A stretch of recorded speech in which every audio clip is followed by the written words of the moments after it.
Tiok town is located about 26 km east of Jorhat town. The historical Nepali Satra is located 2 km north of Tiok town. This Nepali Satra is one of the Mahapurushya Satras of Assam.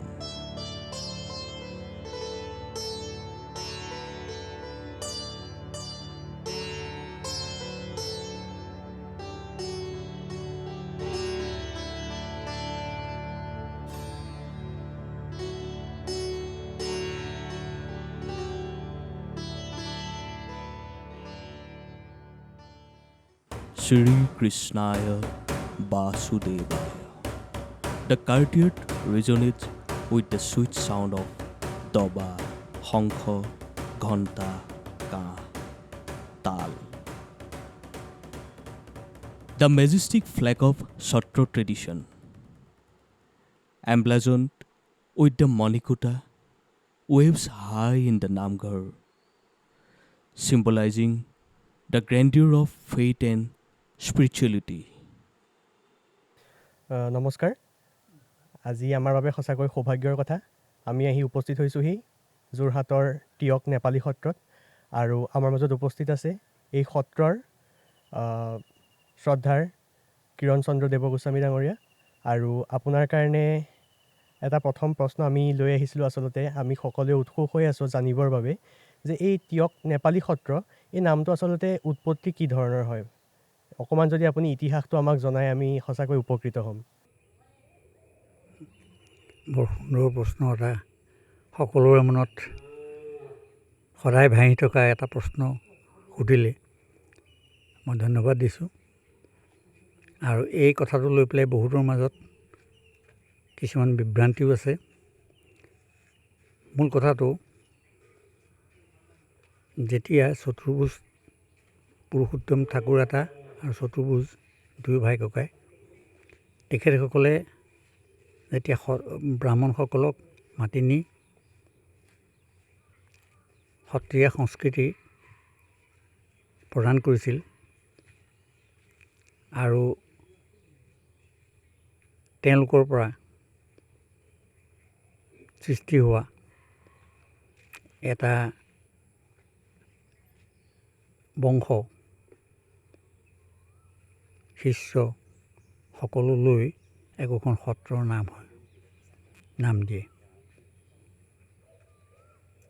প্ৰথমতে মই ক'ব খুজিছোঁ যে নেপালী সত্ৰটো কি হ'ল চতুৰ্ভুজ ঠাকুৰে ছজন পুৰুষোত্তম ঠাকুৰে ছজন ব্ৰাহ্মণ ছজন শূদ্ৰ মহন্ত একেলগ কৰি 12জন ধৰ্ম গুৰু হিচাপে স্বীকৃতি দিছিল সেই সময়ত আমাৰ সত্ৰৰ যিজন প্ৰতিষ্ঠাতা ৰতিকান্ত দেৱ গৈ চতুৰ্ভুজ ঠাকুৰে দিয়া সেই সত্ৰকেইজনৰ ভিতৰত উপস্থিত হ'বগৈ নোৱাৰিলে সময়মতে গতিকে তেওঁক পিছৰটো দললৈ থৈ দিয়া হ'ল আৰু আমাৰ ঠাইত ছজন ব্ৰাহ্মণ লাগে ছজনক এটা দলত অন্তৰ্ভুক্ত কৰিব লাগে সেই সময়ত সময় অতীত হৈ যোৱাৰ কাৰণে সেই সত্ৰৰ দুৱাৰমুখত পোহাৰ দি থকা অৰ্থাৎ দোকান দি থকা এটি ব্ৰাহ্মণৰ ল'ৰা আছিল তেওঁকে ধৰি বান্ধি আনি আমাৰজনৰ অনুপস্থিতিত তেওঁক বহুৱাই দিলে আৰু সেইজনে সেই ধৰ্ম গ্ৰহণ কৰি সেইখন সত্ৰৰ নাম হ'ল পোহাৰলীয়া আৰু আমাৰজন সময়মতে উপস্থিত হ'ব নোৱাৰাৰ কাৰণে দ্বিতীয়টো বেটছলৈ ৰাখি থ'লে আৰু দ্বিতীয় বেটছত যেতিয়া চতুৰ্ভুজ আটাৰ ভাৰ্যা কনকলতাই এই দিবলগীয়া হ'ল ধৰ্মাচাৰ্য পাতিবলগীয়া হ'ল গতিকে তেখেতে এই ছজন ব্ৰাহ্মণ, ছজন মহন্ত গোটাই আমাৰজনকো তাতে অন্তৰ্ভুক্ত কৰি আই কনকলতাই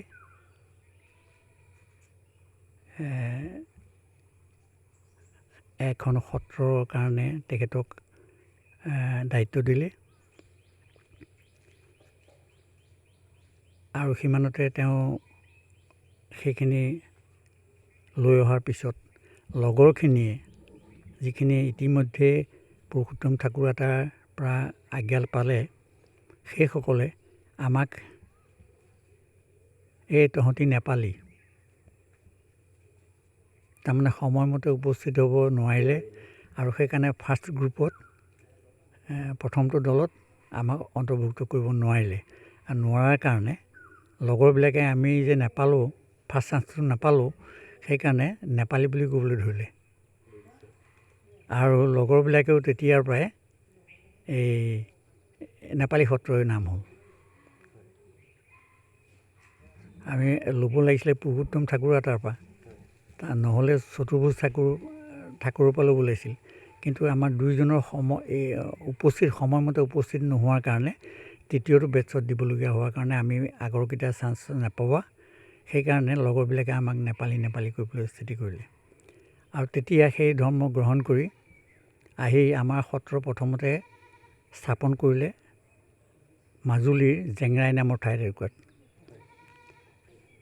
আৰু তাতেই আমাৰ সত্ৰৰ এতিয়াও ভেটি এটা আছে গোঁসাই ভেটি বুলি কয় কিন্তু তাৰপিছতে মানুহৰ আক্ৰমণ হৈছিলে আৰু সেই সময়তে বিভিন্ন কাৰণত অলপ ভীতিগ্ৰস্ত হৈ সেই স্থান এৰি এই উজনিলৈ গুচি আহিল আৰু আহি এই স্থানতে আমি য'ত এতিয়া বহি আছোঁ এই স্থানতে ইয়াৰ পৰা প্ৰায় 2 ফালং 3 ফালং দূৰলৈকে বিয়পি আছে ইয়াতে এখন বাৰী আছিলে এতিয়াও সেইখন বাৰী আছে সেই বাৰীতে আহি আমাৰ সেই সত্ৰাধিকাৰে আহি ইয়াতে সত্ৰ পাতিলে আৰু স্থানীয় যিখিনি লোক আছিলে সেইসকলক শৰণ ভজন দি সেই সত্ৰৰ অনুগত কৰিলে এইদৰেই কালক্ৰমত আমাৰ সত্ৰখন নেপালী সত্ৰ নামে পৰিচিত হ'ল।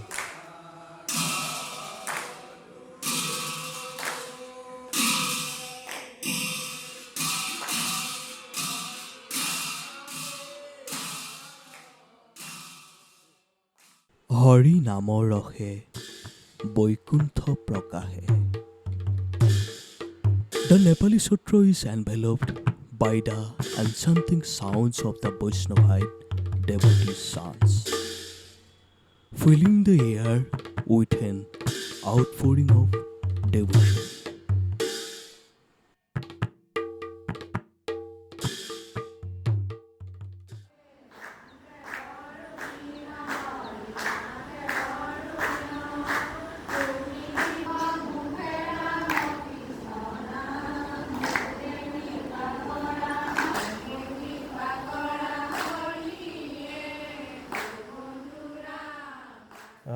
এতিয়া আমাৰ মাজত উপস্থিত আছে আমি এই যোনখন জেগাত বহি আছোঁহি সেই নামঘৰৰ ভূমিদাতা শ্ৰদ্ধাৰ মুৰলীধৰ গোস্বামী ডাঙৰীয়া আৰু আপুনি নামাচাৰ্য হিচাপেও পৰিচিত বিভিন্ন স্থানত আপুনি নাম পৰিৱেশন কৰিছে গতিকে মই আপোনাক সুধিব বিচাৰিছোঁ এই টিয়ক নেপালী সত্ৰই বৰ্তমান সময়ত সত্ৰীয়া সংস্কৃতি পৰম্পৰাসমূহ ধৰি ৰখাত কেনেদৰে অৰিহণা আগবঢ়াইছে অকণমান যদি দুআষাৰ আপুনি চমুকৈ আমাক মন্তব্য আগবঢ়াই আমি উপকৃত হ'ম।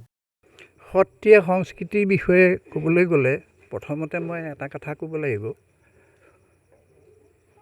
একেবাৰে পুৰণি অৱস্থাত যেতিয়া আমাৰ সত্ৰবিলাক ইয়াত স্থাপিত হয় তেতিয়াৰ দিনত পৰা আমাৰ সত্ৰত ৰাজহুৱাভাৱে সত্ৰৰ নামত কোনো নামঘৰ মণিকূট নাছিল গম পাইছেনে কিন্তু ঘৰে ঘৰে আমাৰ পৰিয়ালবিলাক যেতিয়া গৃহস্থী আৰু আশ্ৰমিক সত্ৰবিলাকৰ পৰিয়ালবিলাকৰ গৃহে গৃহে একোটাখন নামঘৰ মণিকূট আছিল সেই সত্ৰৰ যিজন অধিকাৰ আছিল সেই সত্ৰৰ অধিকাৰসকলতে আমাৰ সত্ৰীয়া সংস্কৃতিৰ যিখিনি নাম প্ৰসংগৰ পৰা গায়ন বায়নৰ পৰা ভাওনা আদিলৈকে ভাওনা সংস্কৃতি এইবিলাক সেই সত্ৰাধিকাৰৰ নামঘৰতে চলি আহিছিল।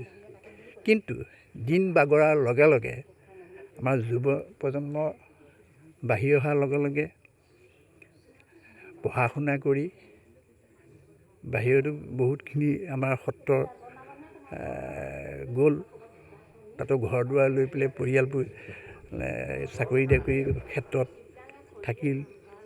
এতিয়া সত্ৰখনৰ মূল সংস্কৃতি বিকাশৰ ক্ষেত্ৰত ক'বলৈ গ'লে মাজতে কিছু বছৰ অকণমান ম্লান পৰি আছিল, বুজিছে নাই। তাৰপিছত মই চিন্তা কৰিলোঁ যে সত্ৰৰ ৰাজহুৱাভাৱে এটা নামঘৰ যদি মণিকূট থাকিলহেঁতেন, তেতিয়া এই সত্ৰীয়া সংস্কৃতি আমাৰ পুৰোধাসকলে যি আমাক দি থৈ গৈছে, এই সত্ৰীয়া সংস্কৃতিৰ বিষয়ে খোল বাদ্যলৈকে গায়ন বায়ন, নৃত্য নাটিকা, নাম প্ৰসংগ, এইবোৰেই হৈছে সত্ৰখনৰ মূল সম্পদ। এই সম্পদবিলাক ধৰি ৰাখিবৰ কাৰণে আমি সকলোৱে তেতিয়া চেষ্টা কৰিব লাগিব। এই বুলি ভাবি মই ভাবিলোঁ যে এইখিনি ভূমিডোখৰ আমাৰ সত্ৰৰ নামতে উচৰ্গা কৰি দিয়া যাওক। এই বুলি ভাবিয়ে মাটিটুকুৰা সত্ৰৰ নামতে উচৰ্গা কৰি দিয়া হ'ল।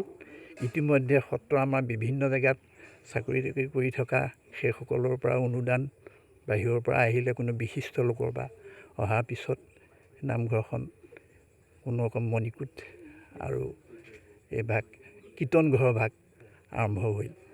তাৰপিছত চৰকাৰৰ ফালৰ পৰা আমি অনুদান এটা পালোঁ। সেই হিচাপে হেৰি কৰি পেলাই নামঘৰৰ ভাগ এতিয়া পুনৰ উদ্যমে আমাৰ পিতৃ এই আমাৰ অধিকাৰ আৰু একেবাৰে আমাৰ যিজন সত্ৰৰ প্ৰতিষ্ঠাতা ৰতিকান্ত দেৱৰ তিথিভাগ ৰাজহুৱাভাৱে এই নামঘৰতে উদযাপন কৰিবলৈ অনুষ্ঠিত কৰি আহিছোঁ। আৰু গায়ন বায়নকে আদি কৰি খোল প্ৰসংগ, সূত্ৰধাৰী, এইবিলাক আমাৰ সৰু সৰু এই যুৱ প্ৰজন্মক শিক্ষা দীক্ষা আমিয়েই পৰিপূৰ্ণ কৰি সত্ৰখন সেই সাংস্কৃতিক দিশতে চলাই আছোঁ। বৰ্তমানলৈকে কোনো অসুবিধা হৈছে বুলি মই নাভাবোঁ এতিয়ালৈকে। আৰু নহয়, আজি আচলতে আমি ইয়াত আহি সেইখিনি বস্তু দেখিছোঁ যে আপোনালোকৰ প্ৰজন্মৰ পৰা যোনটো পিছৰ প্ৰজন্মলৈ সেই বস্তুটো আচলতে চলি গৈছে। কিয়নো আজি ইয়াত সকলোৱে ইয়াত নাম প্ৰসংগ আমাক দেখুৱাইছিলে, গায়ন বায়নো দেখিলোঁ, আৰু বহুতো সৰু সৰু মইনা মাইনীয়ে ইয়াত অংশগ্ৰহণ কৰিছে দেখিছোঁ। গতিকে সঁচাকৈ আপোনালোকে সেই বস্তুটো যোনটো সত্ৰীয়া সংস্কৃতি আছে এটা প্ৰজন্মৰ পৰা আন এটা প্ৰজন্মলৈ মোৰ বোধেৰে আপোনালোকে সেইটো পাৰ কৰি দিব পাৰিছে। গতিকে সেইটো এটা যথেষ্ট ডাঙৰ কথা।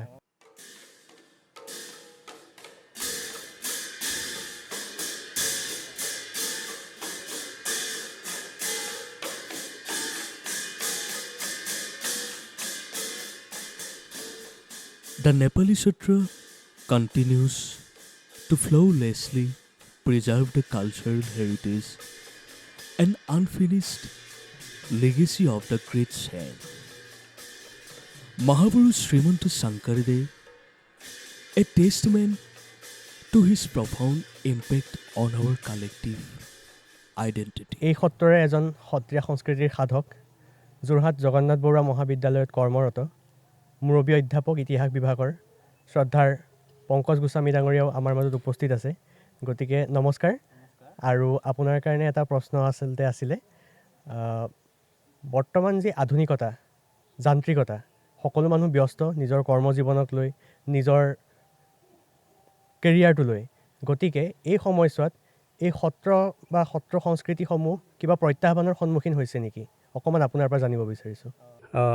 ধন্যবাদ, বৰ সুন্দৰ প্ৰশ্ন। আচলতে বৰ্তমান যুগত আধুনিকতা, পশ্চিমীয়াকৰণ বা বিশ্বায়নৰ প্ৰভাৱ নপৰাকৈ থকা একো বস্তুৱেই নাই। সত্ৰীয়া সংস্কৃতিৰ ওপৰতো বিশ্বায়ন বা পশ্চিমীয়াকৰণৰ আধুনিকতাৰ প্ৰভাৱ নিশ্চয় পৰিছে, আৰু বহু ক্ষেত্ৰত এই প্ৰত্যাহ্বানৰ সৃষ্টি নকৰাও নহয়, প্ৰত্যাহ্বান সৃষ্টি কৰিছে। কিন্তু সেই প্ৰত্যাহ্বানকো আমি নেওচি আমি পূৰ্বাপৰ যি আমাৰ ৰীতি নীতি পৰম্পৰা চলি আহিছে, সেই পৰম্পৰা আমি ৰক্ষা কৰিবৰ কাৰণে যৎপৰোনাস্তি চেষ্টা কৰি আহিছোঁ। এতিয়া বৰ্তমান দেখা গৈছে যে ভাওনা সংস্কৃতিয়ে হওক বা আমাৰ নৃত্য নৈমিত্তিক যি নাম প্ৰসংগ এইবিলাকৰ ওপৰতো আধুনিকৰণৰ প্ৰভাৱ যথেষ্ট পৰিছে। বহু ক্ষেত্ৰত আমি দেখিছোঁ যে আজিকালি বহু ক্ষেত্ৰত বৰগীত বা এনেকুৱা সময়তো কীবোৰ্ড বা দিহানাম এইবিলাকতো কীবোৰ্ড ইত্যাদি ব্যৱহাৰ কৰে। আচলতে সেইবিলাক স্থান কাল পাত্ৰ চাইহে ব্যৱহাৰ কৰিব লাগে, সকলোতে সেইবিলাক বস্তু ব্যৱহাৰ কৰা উচিত নহয়। আমি আমাৰ সত্ৰত আমি যিমান দূৰলৈকে পাৰোঁ আমাৰ সেই আধুনিকতাৰ প্ৰভাৱৰ পৰা আমি যাতে আমাৰ পৰম্পৰাটো ৰক্ষা কৰিব পাৰোঁ তাৰ কাৰণে আমি চেষ্টা কৰি আছোঁ। আমি নিজেও আমি আমাৰ সত্ৰৰ মাজতে থাকি আমি আমাৰ সংস্কৃতি ৰক্ষা কৰিবৰ কাৰণে চেষ্টা কৰি আছোঁ। হয়, আৰু প্ৰত্যাহ্বান আছে, প্ৰত্যেকতে প্ৰত্যাহ্বান আছে।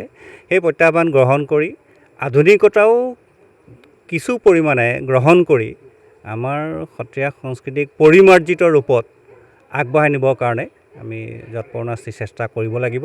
আমি সেইটো কৰি আহিছোঁ যাতে পৰিশীলিত ৰূপত আধুনিক প্ৰভাৱ আমাৰ সত্ৰীয়া সংস্কৃতিৰ সৈতে আমি সংমিশ্ৰণ কৰি আগবঢ়াই লৈ যাব পাৰোঁ। সেইটো কাৰণে আমি উঠি অহা প্ৰজন্মকো আৰু আমি সত্ৰীয়াসকলেও সেইটো চেষ্টা কৰি আহিছোঁ। ধন্যবাদ। The Nepali Satra has been celebrating the Tirubhav Tithi of Adipurush Sri Sri Ratikanta Dev every year on Krishna Dwadashi Tithi in the month of Ahar. For nearly 350 years since its establishment, alongside the devoted Vaishnavite followers and disciples, they observed Mahapurusha Bhavana during night. The remarkable tradition is expected to continue the flagship of the Nepali Satra heritage forever.